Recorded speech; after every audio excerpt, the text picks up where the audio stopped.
and the weeks and our spare time feels a lot more than it would do normally when we sort of here, there, and everywhere. But we're definitely missing the rugby. It's for my eldest lad Nick that I coach, that team, that under-9s team would really we started pre-season in January, and it's brand new rules at under-9, so there's a few different rules come in, slightly bigger pitches, like a few more players. We start playing positions a bit more, so and we'd really sort of worked hard to coach them sort of in the off season, and then they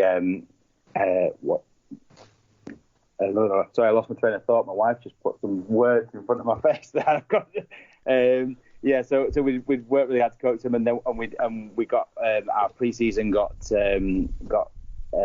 washed out.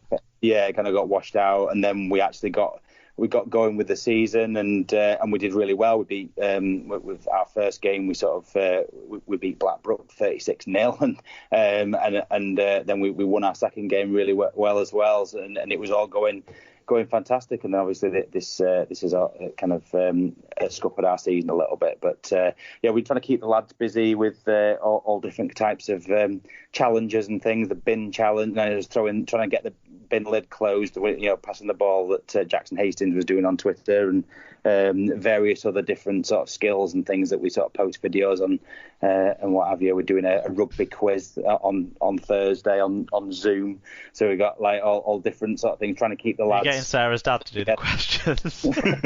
we've got two of our our little halfback Ollie and our and his brother, who was one of our wingers, Cole. He's they're pulling the quiz together. One's a Wigan fan and one's a Warrington fan. So yeah, I'm sure they're absolutely rugby mad. So I'm sure they'll come up with some good questions. How's that work? I don't know. Well, my youngest is a Saints fan now. He says so. That's the. Throw him out. It's when you live on the borderland, the hinterlands of rugby league. Yeah, you're right between the three, aren't you? Really? Yeah, and it just depends who their mates are, basically. And I just thought because they were born in Warrington, they'd naturally have an allegiance to it. But it turns out peer pressure is the key thing. Yeah, and well, both sides won a trophy last year, so you can't say it's supporting a winning side. Yeah. So that's good. But yeah, enjoying lockdown generally, it's not too bad. In terms of do you want to go on my recommendations? I mean, I want to know what was on the note, to be honest. I don't know. Well, I can't multitask. So what does it say on the note? Rugby post that you purpose-built. Oh yeah. She's been telling me. The question was, how you find lockdown, and what would you recommend that you could do? Oh yeah. I built some. I cleaned out my outhouse, and there was an old those wardrobe things that on wheels that people have where you hang clothes, and you can one of them. And I built some miniature rugby posts out of it and stuck them in the garden. And I had my kids sort of with a little miniature rugby ball. I made a kicking tee out of one of those plastic things that you throw in the washing machine, and pushed put the end of a mastic gun through it to so it could stick in the ground, and then got our little miniature rugby ball. I've been taking shots at this little miniature set of rugby posts. So. Just keeping myself busy,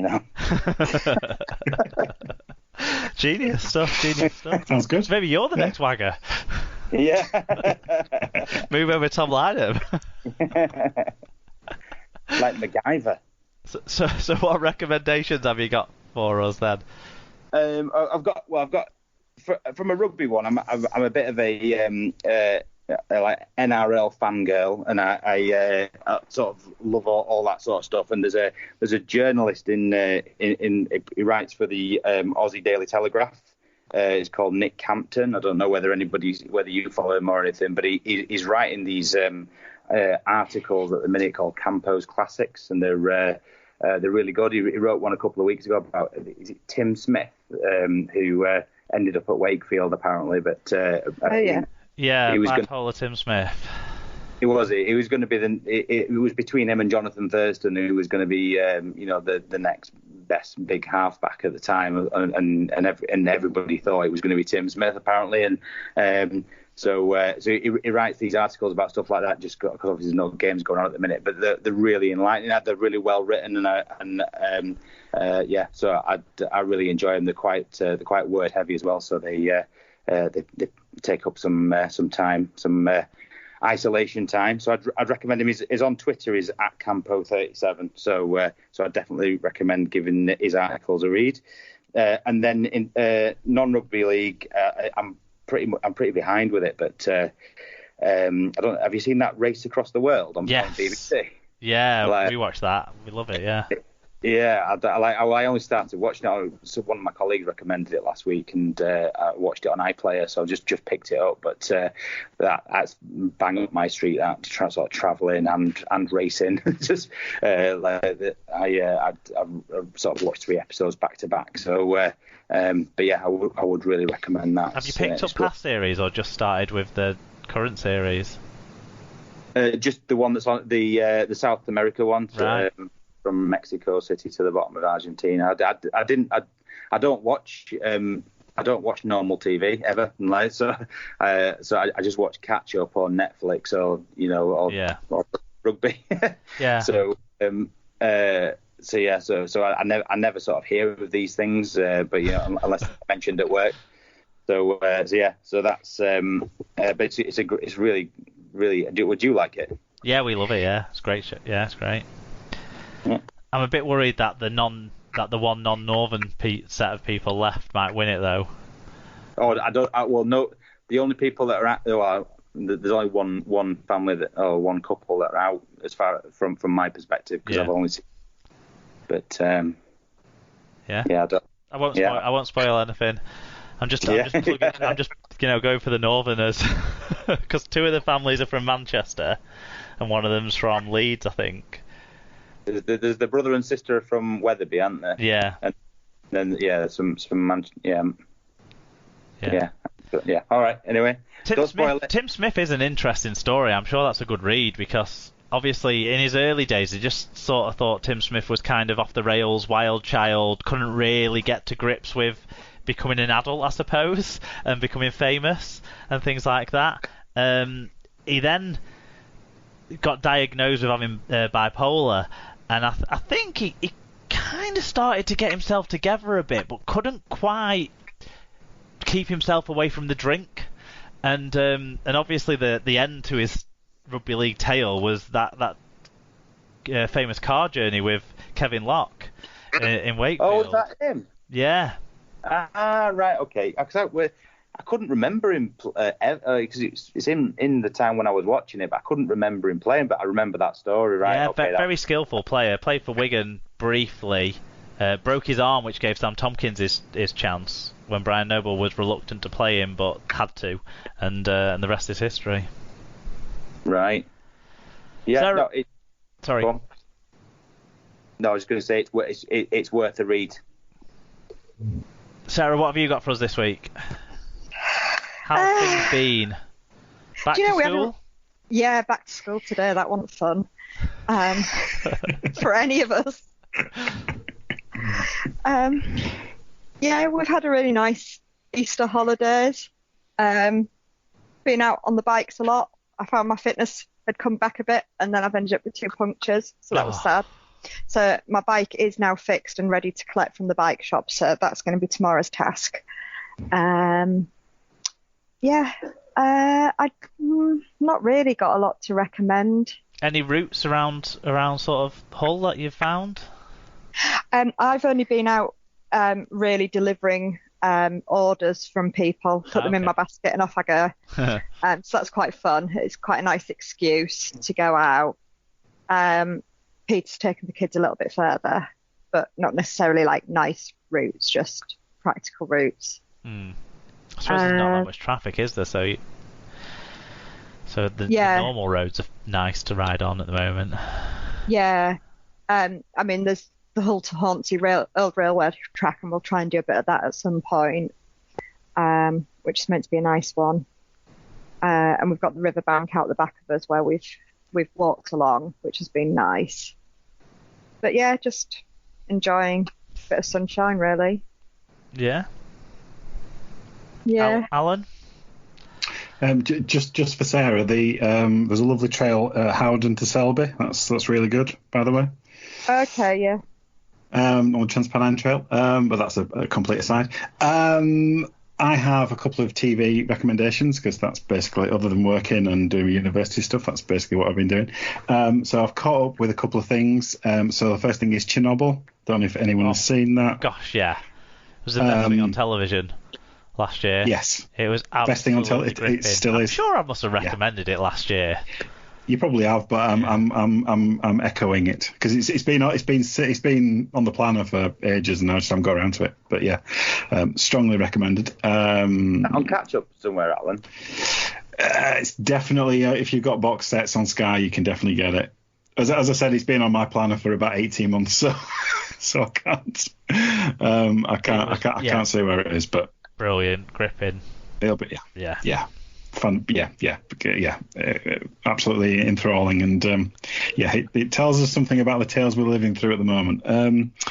And the other thing, on a much lighter side, just to cleanse the palate, is Parks and Recreation, which is on Sky Comedy, which is brilliant, brilliant show. It's they're kind of repeating it. There's 7 or 8 series of it. They're kind of half-hour episodes, kind of American episodic comedy, but it's brilliant. It's one that I've always wanted to watch, but never really had the full platform to watch the old episodes. So maybe that's a good one for me to get hold of. Yeah, it's the first series is a bit slow and a bit ponderous. But don't worry about the first series because that kind of whizzes by, and the second, third, and fourth, and it just gets better and better with it as it goes along. So stick with it if you're not sure about it after the first couple of episodes because it gets really, really good. So yeah, that's for me. Yeah, well, my recommendations are beer-based. Again. Yesterday, I think, was the first day since lockdown that I didn't have a beer at all. Which is bad. I've been tempted to have one with my tea every night and trying lots of different stuff. But I did have a couple of beer orders arrive that I've been ordering from northern breweries, various northern breweries. And one of the ones I made an order from recently was Seven Brothers, which is Nathan McAvoy and his brothers' brewery. So people who remember Nathan McAvoy, he was a winger and centre who played predominantly for Bradford and Salford, but he had couple of years elsewhere as well. I think one at Wigan when we were rubbish in 2006ish, I think. But yeah, so his brewery, his brothers, the brewery he has with him and his brothers, I made an order from. I ordered 2 different beers from them, Easy IPA and Bro Good a Pale, and I have to say they are brilliant. The Easy IPA is one of the nicest beers that I've drank this year that I'd never drank before. So yeah, absolutely fully endorsed making an order from Seven Brothers Brewery. That's about it. When you do that, how do you find them? How did I find them? Like, how could one find them? Oh, sorry, yeah. I guess just search for Seven Brothers Brewery on Google and it'll come up. I don't know. That's all I did. That's what I did. His birthday. You're always soon, drunk. Yeah, that's what I did. So I just put Seven Brothers Brewery on Google and yeah, made the order. It was I think I must have ordered them on Wednesday evening. They arrived Friday morning, so pretty good turnaround there. Oh. Effectively next day, really. And yeah, if you like sort of citrusy pale beers, then Easy IPA is a high recommend. That's for certain. That's been about me, really. We haven't done much else other than potted a bit of gardening and working. Yeah. That sounds very familiar. I've been wondering about lockdown, right? Obviously, the amount of washing up having to do during lockdown is ridiculous. I don't understand how this is happening. There's only 2 of us in the house and the cat. But the other thing that has been intriguing me I'm not sure why it's intriguing me so much, but what